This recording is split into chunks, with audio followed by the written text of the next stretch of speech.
Back in the early 2000s, one day I was doing floor duty at the local FC Tucker office.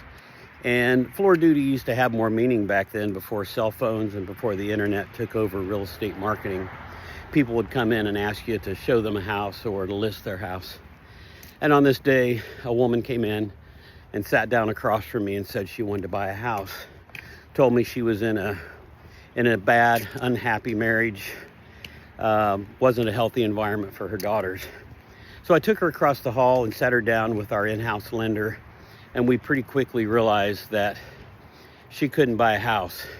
She was a bartender, and as you can imagine, in the early 2000s, she was taking a lot of tips in cash, and she was spending that cash on groceries and gas and not claiming it on her taxes. So while she could probably afford a house, on paper, it didn't look so in a way that any lender would agree to. So we gave her some advice, things that she should do to prepare herself to buy a house, and she was pretty disappointed, but she took notes, and on the back of an envelope she made line item after line item of what we had told her to do. But she left dejected.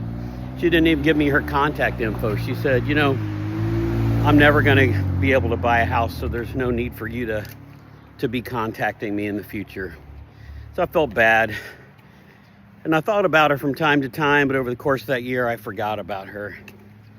But amazingly, a year later, I got a call on the intercom in the office saying that I had a guest in the lobby, and I went out there, and it was that woman, and she had that envelope in her hand, and the line items that she had written on it a year earlier had each been crossed out, and I could see as she reached it out that the ink was faded, as if it had sat on the dashboard of her car in the hot sun, and it was tattered and frayed around the edges as if it had been slipped in and out of a pocket, and there were coffee stain rings on it.